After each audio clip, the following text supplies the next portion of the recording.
Bom, feliz sábado a toda a igreja. Amém. Sejam todos bem-vindos à casa do Senhor. Nós vamos começar esse culto, vamos falar com o nosso Deus, vamos buscar invocar a presença dEle. Hoje, de uma maneira especial, estamos começando com a Bíblia Nova, então nós teremos um pouquinho de paciência, as páginas estarão um pouquinho grudadas, mas nós vamos ir com calma manejando. Outra coisa que eu gostaria de compartilhar, antes que eu esqueça, como são várias Bíblias iguais, escreva, não agora, depois do culto, escreva o seu nome na Bíblia, porque tem muitas capas iguais, tá bom? Só para identificação. Abra a tua Bíblia lá no Salmo capítulo 72. Salmos 72.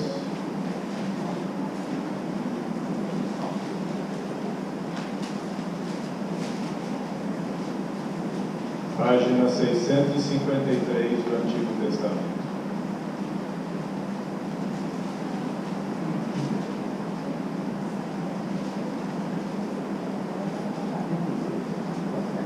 Amém?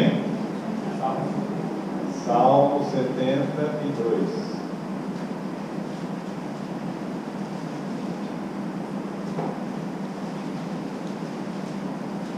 Todos acharam?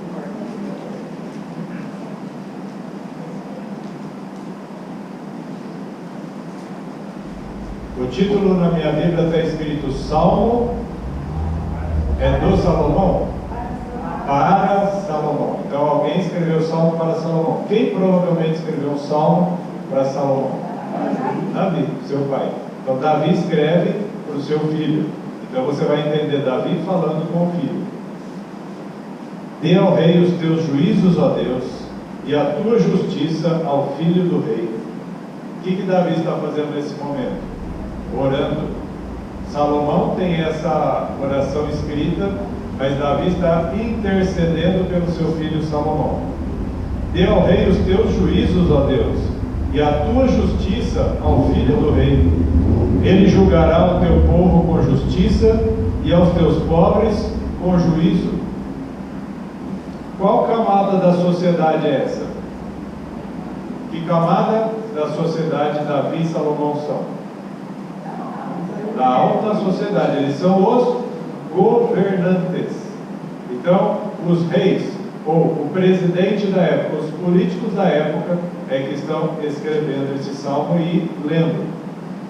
Dê ao rei os teus juízos, ele julgará, versículo 3, as montanhas trarão paz ao povo e os pequenos montes por justiça. Ele está dizendo, do menor ao maior, em todos os tamanhos, de qualquer maneira, o Senhor fará justiça e os teus servos, o rei e o seu filho farão justiça. Agora, versículo 4. Ele julgará os pobres do povo, salvará os filhos dos necessitados, quebrará em pedaços o opressor. Ou seja, vai ter tudo feito da maneira correta. Salmo 72, versículo 5 agora. Eles te temerão enquanto durarem o sol e a lua através de todas as gerações. Ou seja, haverá neste país, em Israel, naquela época, ter um governo que enquanto tiver sol e lua no céu, nós temeremos a Deus.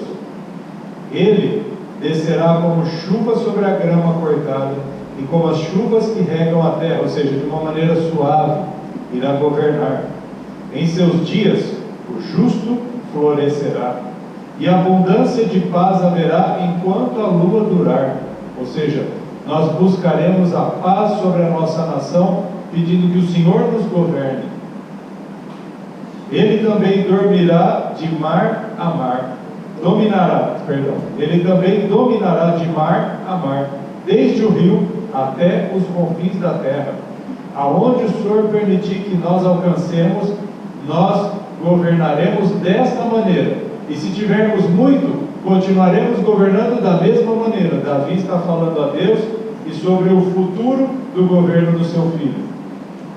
Aqueles que habitam no deserto se curvarão diante dele, os seus inimigos lamberão o pó. Os reis de Tarsis e das ilhas trarão presentes, os reis de Sabá e Seba, oferecerão presentes. Sim, todos os reis cairão diante dele, todas as nações o servirão. Pois ele livrará o necessitado quando ele clamar, também o pobre e aquele que não tem ajudador. Ele poupará o pobre e o necessitado e salvará as almas dos necessitados. Resgatará a sua alma do engano e da violência, e precioso será o seu sangue à sua vista. Será que aqui está falando de Salomão?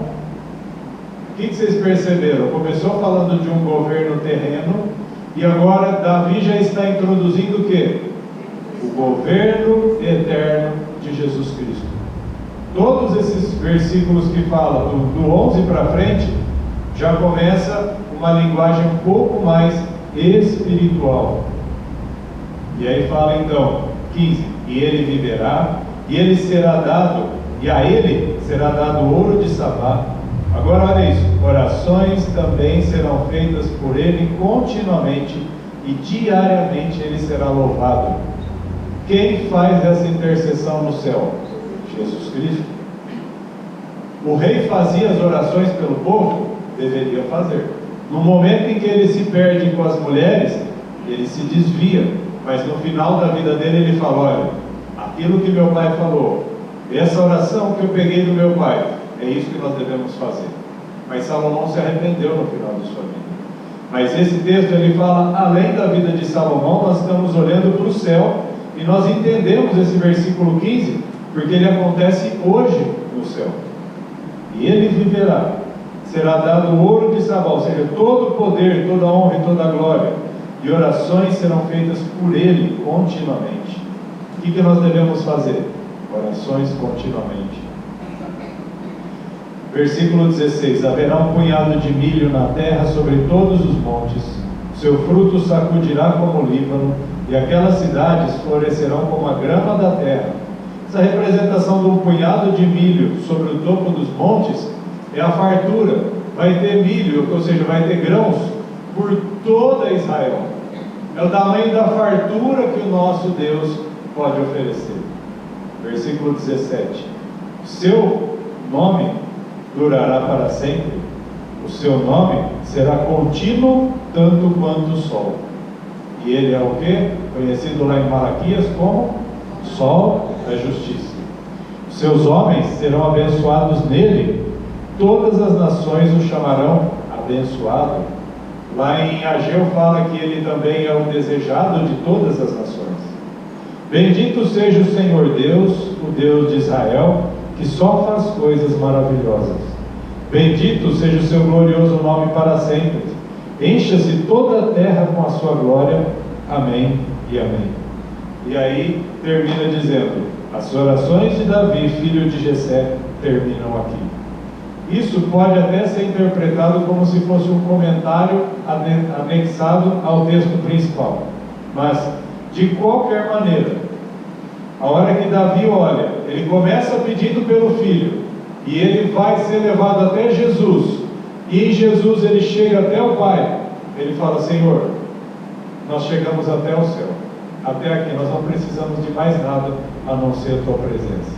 Ele começa, se você ver a evolução do salmo, é assim: Senhor, olha para o meu filho, eu sou teu servo, eu governo, meu filho vai governar. E ele fala, de repente ele é levado para o mundo espiritual, olha a intercessão de Cristo e agradece a Deus por todo o processo e tudo que Deus está fazendo, e fala: é isso que nós precisamos, nada mais, nada além de ti.